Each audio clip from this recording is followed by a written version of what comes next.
বিভেদ প্রতিহিংসার রাজনীতি নয়, মানুষ দলগুলোর গুণগত পরিবর্তন চায় বলে মন্তব্য করেছেন বিএনপির ভারপ্রাপ্ত চেয়ারম্যান তারেক রহমান।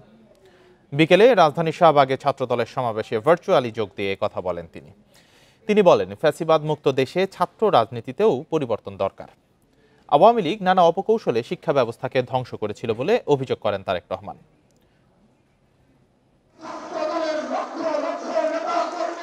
ছাত্র জনতার গণ অভ্যুত্থানের বর্ষপূর্তিতে রাজধানীর শাহবাগে ছাত্রদলের আয়োজনে ছাত্র সমাবেশ। এতে যোগ দেন ঢাকাসহ বিভিন্ন জেলার ছাত্রদল নেতাকর্মীরা। রোববার বেলা ৩টায় কর্মসূচি শুরুর কথা থাকলেও অনেক আগেই জড়ো হন নেতাকর্মীরা। বৈরী আবহাওয়া উপেক্ষা করেই স্লোগানে মুখর হয়ে ওঠে সমাবেশ স্থল। নেতাকর্মীদের ঢল শাহবাগ ছাপিয়ে ছড়িয়ে পড়ে মৎস্য ভবন, কাটাবন, টিএসসি সহ আশপাশের এলাকায়। সমাবেশের শুরুতেই বক্তব্য রাখেন ছাত্রদল এবং বিএনপির বিভিন্ন পর্যায়ের নেতারা। চূড়ান্ত আন্দোলনের ডাক দিয়েছিলেন। বিএনপি মহাসচিব বলেন, শেখ হাসিনাকে আর রাজনীতি করতে দেয়া হবে না। ফ্যাসিস্ট হাসিনাকে আর এই দেশে রাজনীতি করার কোনো সুযোগ দিব না। তারুণ্যের প্রথম ভোট ধানের শীষের জন্য হোক। বিএনপির ভারপ্রাপ্ত চেয়ারম্যান বলেন, ফ্যাসিবাদ মানুষের ভোটাধিকার কেড়ে নিয়েছিল, তারা যাতে আর ফিরতে না পারে সে বিষয়ে সবাইকে সজাগ থাকতে হবে। এই বাংলাদেশে ফ্যাসিবাদ, উগ্রবাদ, চরমপন্থার উৎখাত কিংবা পুনর্বাসন ঠেকাতে শিক্ষার্থীদেরকে অবশ্যই সচেতন থাকতে হবে। তারেক রহমান বলেন, দেশ বিদেশে কর্মসংস্থান সৃষ্টির লক্ষ্যে ক্ষমতায় গেলে কারিগরি শিক্ষায় জোর দেবে বিএনপি। জনগণ চায় রাজনীতির গুণগত পরিবর্তন।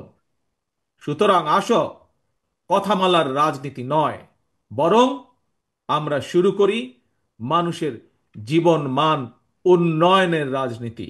বিএনপি বর্তমানে দেশে বিদেশে কর্মসংস্থান সৃষ্টি এবং নিরাপদ কর্ম পরিবেশ নিশ্চিত করার রাজনৈতিক কর্মসূচি এবং পরিকল্পনা গ্রহণ করছে।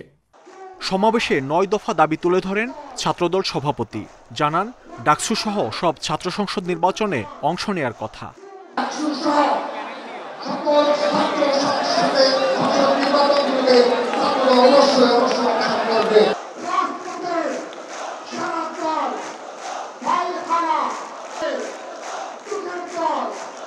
শিক্ষা ঐক্য প্রগতির ঝান্ডাবাহী ছাত্র সংগঠন জাতীয়তাবাদী ছাত্রদলের এই সমাবেশেও নেতারা ঘোষণা দিলেন, অতীতের মতো ভবিষ্যতেও দেশ ও মানুষের স্বার্থে যে কোনো আন্দোলনে রাজপথে থাকবে ছাত্রদল। সেই সাথে শিক্ষাঙ্গনে গড়ে তুলবে সহাবস্থানের ছাত্র রাজনীতি। মাহমুদ শরীফ, ইন্ডিপেন্ডেন্ট নিউজ, শাহবাগ, ঢাকা। রাজধানীর শাহবাগে ছাত্রদলের সমাবেশ ছিল উৎসব মুখর। সকাল থেকে বিভিন্ন জেলা থেকে সমাবেশ স্থলে জড়ো হন নেতাকর্মীরা। স্লোগানে স্লোগানে মুখর করে তোলে পুরো এলাকা। দেশের নানা প্রান্ত থেকে খণ্ড খণ্ড মিছিল নিয়ে সমাবেশে যোগ দেন ছাত্রদলের নেতাকর্মীরা। হাতে ছিল জাতীয় ও দলীয় পতাকা। মুন্সিগঞ্জ, গাজীপুর, নরসিংদী সহ বিভিন্ন জেলা থেকে এসেছে নেতাকর্মীরা। তাদের কাছে দিনটি ছিল উৎসবের, আনন্দের। আমরা যেহেতু বিগত দিনে আন্দোলন সংগ্রাম যে করতে গিয়ে বারবার জেল জুলুম নির্যাতনের শিকার হয়েছি, এই যে এখন ধরেন আজকে আসলাম, আমাদের আর মামলার আশঙ্কা নাই, জেলে যাইতে হবে না। এই অতটুকু যে একটা স্বাধীন দেশ আমাদের জন্য কত বড় পাওয়া, এটা বলে বোঝানো যাবে না। আজকে আমরা প্রায় ২৫০০ থেকে ৩০০০-এর মতো নেতৃবৃন্দ এসেছি নরসিংদী থেকে। আমরা বাসে প্রায় ২৩টি বাস এবং ৪৭টি হাইক্স নিয়ে এসেছি। আজকে এই দেশ স্বাধীন মুক্তভাবে আমরা একটা সমাবেশের ছাত্র সমাবেশের আয়োজন করতে পারছি। সবার মুখে কি সুন্দর আপনি হাস্যোজ্জ্বলভাবে স্বতঃস্ফূর্তভাবে অংশগ্রহণ করেছে, সেটা আপনারা অবশ্যই দৃষ্টি উপলক করেছেন। ছাত্রদল নেতাকর্মীরা বলছেন, এই সমাবেশ গণতন্ত্র পুনরুদ্ধারের মাইল ফলক হয়ে থাকবে। তাদের সবার অপেক্ষা জাতীয় নির্বাচনের। যে কটা নির্বাচনী আসন আছে, 3টি আসন, সেই 3টি আসনে মুন্সিগঞ্জ জেলা ছাত্রদল অতন্ত্র প্রহরী ভূমিকা রাখবে, যাতে ফ্যাসিস্ট সরকারের বা কোনো প্রোপাগান্ডা মব সৃষ্টি করতে না পারে। ছাত্রদল সবসময় ভালো কাজের মধ্যে সাধারণ জনগণের পাশে সবসময় ছিল। আমরা সবসময় সাধারণ জনগণের পাশে থাকতে চাই, সাধারণ মানুষের জন্য কাজ করতে চাই।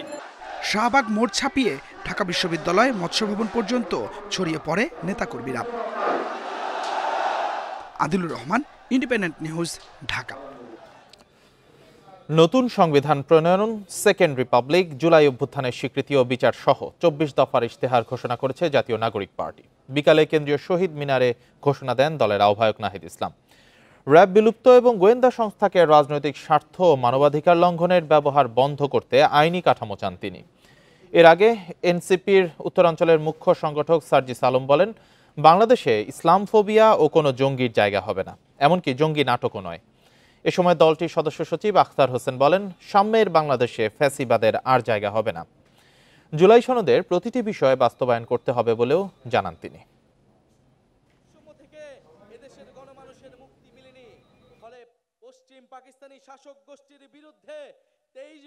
নতুন বাংলাদেশের আমাদের সেকেন্ড রিপাবলিকের 24 দফা ইশতেহার ঘোষণা করছি। আমাদের প্রথম দফাটি হলো নতুন সংবিধান ও সেকেন্ড রিপাবলিক, উপনিবেশ বিরোধী লড়াই, স্বাধীনতা সংগ্রাম ও জুলাই গণ অভ্যুত্থানে জনগণের সাম্য, মানবিক মর্যাদা, সামাজিক সুবিচারের আকাঙ্ক্ষার ভিত্তিতে আমরা বহু ভাষা, সংস্কৃতি ও জাতির নতুন বাংলাদেশ তৈরি করব। নিরপেক্ষ না হলে আগামী নির্বাচন বর্জন করতে পারে এনসিপি। নির্বাচন কমিশনে দল নিবন্ধনে নথিপত্র জমা ও সিইসির সাথে বৈঠক শেষে এমন কথা জানিয়েছে দলটি। মুখ্য সমন্বয়ক নাসির উদ্দিন পাটোয়ারি বলেন, একটি দল ছাড়া অন্য দলের ভোটদান প্রক্রিয়ায় বাধা সৃষ্টি করছে ইসি। পাটোয়ারি বলেন, গত 15 বছরে জনগণ ভোট দিতে পারেনি, এবারও সে পাঁয়তারা চলছে। গণতান্ত্রিক প্রক্রিয়ায় ভোটদানে বাধা তৈরি করলে নির্বাচনে অংশ নেবে না এনসিপি। ইসি যদি সামরিক ও দলীয় উদ্দীপনে ভোটদানের প্রক্রিয়ায় বাধা দেয় ও মেরুদণ্ডহীনভাবে কাজ করে, তা মেনে নেওয়া হবে না। ইসির অসঙ্গতিগুলো সবার সামনে তুলে ধরা হবে। কমিশনাররা এমন কিছু বিতর্কিত বক্তব্য দিয়েছেন, তাতে ইসির গ্রহণযোগ্যতা কমেছে। এনসিপি আরও কিছুদিন সময় দিতে চায় ইসিকে। শাপলা প্রতীক ইস্যুতে ইসি চাইলে বিধিমালা সংশোধন করতে পারে বলে মনে করে দলটি।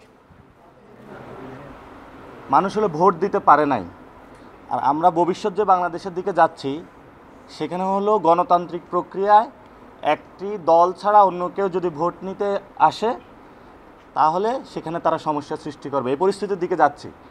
ইলেকশন কমিশন এই পরিস্থিতি সৃষ্টির পায়তারা করছে। এটার অধিকাংশ অঙ্গ জুড়ে হলো সামরিক উর্দি-পরা পোশাকে। জুলাই আন্দোলনের বর্ষপূর্তি উপলক্ষে মানববন্ধন করেছে জাতীয়তাবাদী চলচ্চিত্র পরিষদ। সকালে রাজধানীর এফডিসির সামনে মানববন্ধন করে তারা। এ সময় বক্তারা বলেন, গত বছরের জুলাইয়ে তখনকার সরকারের কর্মকাণ্ডকে সমর্থন করেছে।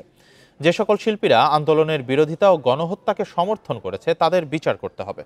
পাশাপাশি রাষ্ট্রীয়ভাবে বর্জন তালিকা করার দাবি জানিয়েছে সংগঠনটি।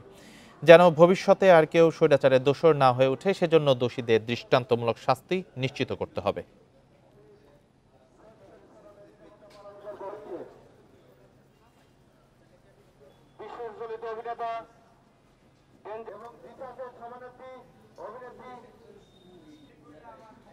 গত 24 ঘন্টায় আওয়ামী লীগ ও অঙ্গ সংগঠনের 21 নেতাকর্মীকে গ্রেপ্তার করেছে পুলিশ। রাজধানীর বিভিন্ন জায়গায় অভিযান চালিয়ে তাদের গ্রেপ্তার করা হয়। দুপুরে এক সংবাদ সম্মেলনে এই তথ্য জানায় ডিএমপি। তারা ঢাকা মহানগর, ব্রাহ্মণবাড়িয়া, ঝালকাঠি স্বেচ্ছাসেবক লীগের বিভিন্ন পর্যায়ের নেতাকর্মী বলে জানিয়েছে পুলিশ। এ সময় এক প্রশ্নের জবাবে ডিএমপি জানায়, বসুন্ধরার কেবি কনভেনশন সেন্টারে প্রশিক্ষণ কর্মসূচির ঘটনায় তদন্ত চলছে। এ ঘটনায় 22 জন ছাড়াও বিভিন্ন জেলা থেকে আরও 4 জনকে গ্রেপ্তার করা হয়েছে। গত 24 ঘন্টায় ডিএমপির অভিযানে কার্যক্রম নিষিদ্ধ আওয়ামী লীগ এবং তার অঙ্গ সংগঠনের 21 নেতাকর্মীকে গ্রেফতার করা হয়েছে। বিভিন্নভাবে সংগঠিত হয়ে প্রকাশ্যে বা গোপনে আইন শৃঙ্খলা বিনষ্ট করার চেষ্টা করছে, তাদের বিরুদ্ধে আমাদের অভিযান চলমান থাকবে। অবৈধভাবে ভরাট করা হচ্ছে বুড়িগঙ্গা আদি চ্যানেলের লালবাগ সহ বেশ কয়েকটি এলাকার জমি। পরিবর্তন করা হচ্ছে নদীর জমির শ্রেণীও। ঢাকা দক্ষিণ সিটি কর্পোরেশনের উদ্ধার করা জমিতেও নতুন করে চলছে দখলদারিত্ব। জেলা প্রশাসন বলছে, আদালতের রায় মোতাবেক জমি বুঝিয়ে দেওয়া হয়েছে, তবে এসব জমি উদ্ধারে শিগগিরই অভিযানে নামার ঘোষণা দক্ষিণ সিটির। রাজধানীর লালবাগ মৌজা বেড়িবাঁধের পাশে ট্রাক ভর্তি করে আবর্জনা ও মাটি ফেলে ভরাট করা হচ্ছে বুড়িগঙ্গার আদি চ্যানেলের অংশ। এর আগে উচ্ছেদ অভিযান চালিয়ে এই জমি উদ্ধার করেছিল দক্ষিণ সিটি কর্পোরেশন। পরে মামলা করে ফেরত পান স্থানীয় ব্যবসায়ী সাইদ হোসেন ময়না হাজি। প্রথম একটা রায় হয়েছে, রায়ের পরে সরকার আবার আপিল করছেন। আপিলে আমরা যেছি, যেটার পরে আমরা জেলা প্রশাসকের কাছে দরখাস্ত করেছি। জেলা প্রশাসক আমাদের কাগজপত্র দেখে যাচাই বাছাই করে আমাদেরকে ছাড়পত্র দিয়েছেন। ভিপি সম্পত্তি হিসেবে তিনি আদালত থেকে রায় পেয়েছেন ভিপি ট্রাইব্যুনালে এবং আপিল ট্রাইব্যুনালে। পরবর্তীতে তিনি ডিসি অফিস থেকে সেটাকে অবমুক্ত করেছেন এবং ডিসি অফিস থেকে আমাদেরকে নির্দেশনা দেওয়া হয়েছে যেন এটা তার অনুকূলে বুঝিয়ে দেওয়া হয়। তবে দক্ষিণ সিটির কর্মকর্তারা বলছেন, কর্পোরেশনের অধিগ্রহণ করা 0.70 একর জমি দখলের জন্য ভরাট করেছেন ময়না হাজিব। বেআইনিভাবে চ্যানেলের অংশ ভরাট করে জমির শ্রেণীর পরিবর্তন করেছেন। আমরা তাদেরকে জরিমানা করব, জরিমানা করব, বা আমাদের যে ইনস্ট্রুমেন্টস আছে সেগুলো দিয়ে আমরা এই বিষয়গুলো উচ্ছেদ করব। আমাদের যান্ত্রিক সার্কেলে যে যন্ত্রগুলো আছে সেগুলো দিয়ে নরমালি আমরা উচ্ছেদ করি। শুধু এই অংশ নয়, আদি বুড়িগঙ্গা চ্যানেলের শহীদনগরের লোহার ব্রিজ এলাকায় প্রকল্পের নামে জমি ভরাট করে ঠিকাদার প্রতিষ্ঠান এনডিই জমির শ্রেণীরও পরিবর্তন করে তারা। এটা খাল ছিল, এখন বরাদ করে আর রাস্তা বানাই যাচ্ছে, এদিক দিয়ে ব্রিজ বানাইবো দেখা। আগে ছিল খাল, আমরা শৈশবে এগুলো বিশাল লাগে, এখানে মাছ ধরছি, আমরা নৌকা পাইছি, কত কিছু গোসল করছি, বহুত কিছু। 2022-23 অর্থ বছরে চ্যানেলটি 4.5 কিলোমিটার এলাকা খনন ও দখলমুক্ত করার উদ্যোগ নেওয়া হয়। ব্যয় হয় প্রায় 30 কোটি টাকা। সেখানে সবুজায়ন ও নান্দনিক স্থাপনার লক্ষ্য থাকলেও নানা বাধায় সে কাজ আর এগোয়নি। Al Amin Hossain, Independent News, Dhaka. টঙ্গীতে গ্যাস সিলিন্ডার লিকেজ থেকে বিস্ফোরণে শিশু রায়হান মারা গেছেন। এ ঘটনায় দগ্ধ বাবা মাকে জাতীয় বার্ন ইনস্টিটিউটে ভর্তি করা হয়েছে। তারা হলেন স্থানীয় গাজী গ্রুপের কর্মচারী মোহাম্মদ রিপন ও তার স্ত্রী হাফিজা বেগম। স্বজনরা জানান, টঙ্গীর মীরের বাজার এলাকায় পরিবার নিয়ে ভাড়া বাসায় থাকেন রিপন। ভোর 5টার দিকে রান্নাঘরে চুলা ধরানোর সময় হঠাৎ বিস্ফোরণ হয়। এ সময় ঘরে থাকা 4 মাসের শিশু রায়হান মারা যান। দগ্ধ হন রিপন হাফিজা দম্পতি। পরে তাদের জাতীয় বার্ন ইনস্টিটিউটে ভর্তি করা হয়। হাসপাতালটির আবাসিক চিকিৎসক ডাক্তার শাওন বিন রহমান জানান, দগ্ধ রিপনের শরীরের 80% এবং তার স্ত্রীর শরীরের 70% পুড়ে গেছে। দুজনের অবস্থায় আশঙ্কাজনক। তাদের রাখা হয়েছে আইসিইউতে। 8 নৈশ প্রহরীকে বেঁধে রেখে নাটোর সুগার মিলের প্রায় কোটি টাকার যন্ত্রপাতি ও মালামাল লুট করেছে সশস্ত্র ডাকাত দল। শনিবার রাতে ট্রাকে করে 20 থেকে 25 জনের ডাকাত দল হামলা করে কারখানায়। ডাকাতির পর ঘটনাস্থল পরিদর্শন করেছেন পুলিশের ঊর্ধ্বতন কর্মকর্তারা। ডাকাতির ঘটনায় দায়িত্বে অবহেলায় সাব্বির আহমেদ ও বদরুদ্দিন বেগ নামে 2 জনকে চুক্তিভিত্তিক নিরাপত্তা প্রহরীকে অব্যাহতি দেওয়া হয়। শনিবার দিবাগত রাত 1টার দিকে নাটোর সুগার মিলে প্রবেশ করে 20 থেকে 25 জনের ডাকাত দল। অস্ত্রের মুখে গেটের নৈশ প্রহরীর হাত পা বেঁধে ফেলে তারা। মিলের ভেতরে দায়িত্বরত আরও 7 নৈশ প্রহরীকে মারধর করে বেঁধে রাখে ডাকাতেরা। রাতভর মিলের বিভিন্ন মালামাল ও যন্ত্রপাতি ট্রাকে করে নিয়ে যায় ডাকাত দল। ভোরে এক নৈশ প্রহরী বাঁধন খুলে মসজিদের মাইকে এলাকাবাসীকে ডাকাতির ঘটনা জানান। হাবিলদার রাউনে গেল, আমি আবার মোবাইল করলাম, দেখি মোবাইল বন্ধ। আরেক সাথী কাছে মোবাইল করলাম, তো ওমে বন্ধ। কি ব্যাপার, মনে হয় চার্জ টার্জ নাই। পরে দেখি যে এক এক করে কেউ নাই। এখন ওই দেখি 7-8 জন চলে আসলো। বাসি দেওয়াতে রাগ করে ওরা আমার বাসিটা কাটে নিছে। নেওয়ার পরে আমাকে একটা ঘুষি, আমাকে এই জায়গায় একটা ঘুষি মারিছে। ওদিকে জঙ্গল থেকে এসে আর গলা হাসি ধরলো। খবর পেয়ে কর্মকর্তারা কারখানায় আসার পর পুলিশে খবর দেন। কর্তৃপক্ষ বলছে প্রায় 90 লাখ টাকার মালামাল ও যন্ত্রপাতি নিয়ে গেছে ডাকাতেরা। সিভিল ইঞ্জিনিয়ার দপ্তর, তারপরে ডিসিএমই, ইলেকট্রিক্যাল ইঞ্জিনিয়ার, মেকানিক্যাল ওয়ার্কশপ, সবখানে হাত দিছে। সব ড্রয়ার ভাঙছে, খুলছে, যেগুলো লক করা ছিল সে ভাঙছে এবং ফাইলপত্র, কাগজপত্র উল্টোপাল্টা করছে। ঘটনাস্থল থেকে কিছু আলামত ও তথ্য সংগ্রহ করেছে পুলিশ। এই ঘটনায় কয়েকজনকে জিজ্ঞাসাবাদ করা হয়। প্রকৃত ঘটনা কি ছিল, কারা জড়িত, সেটা আমরা শীঘ্রই বের করতে পারবো। আমাদের হেফাজতে নিচ্ছি আমরা কয়েকজনকে, কিন্তু আমরা একটু তদন্তের সাথে আমরা এখন ডিসক্লোজ করতেছি না। মিলের কেউ ডাকাতির সঙ্গে জড়িত কিনা সেটি তদন্ত করছে পুলিশ। Independent news. সব করদাতার জন্য অনলাইনে আয়কর রিটার্ন জমা দেওয়া বাধ্যতামূলক করেছে জাতীয় রাজস্ব বোর্ড এনবিআর। রোববার এক সংবাদ বিজ্ঞপ্তিতে একথা জানিয়েছে সংস্থাটি। সোমবার থেকে অনলাইনে 2025-26 কর বর্ষের রিটার্ন দেওয়া যাবে। তবে প্রবীণ, শারীরিকভাবে অক্ষম ব্যক্তি সহ 4টি বিশেষ শ্রেণীর করদাতার জন্য কাগজের রিটার্ন দাখিলের সুযোগ রাখা হয়েছে।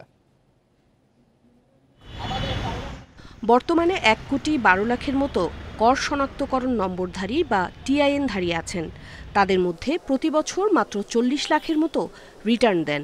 গত বছর ব্যাংক ও বহুজাতিক প্রতিষ্ঠান সহ নির্দিষ্ট কিছু করদাতা শ্রেণীর জন্য অনলাইন রিটার্ন দাখিল বাধ্যতামূলক করার পর 17 লাখের বেশি করদাতা অনলাইনে রিটার্ন দেন। করের আওতা বাড়াতে এবার ব্যক্তি শ্রেণীর করদাতার জন্য অনলাইনে রিটার্ন দাখিল বাধ্যতামূলক করল এনবিআর।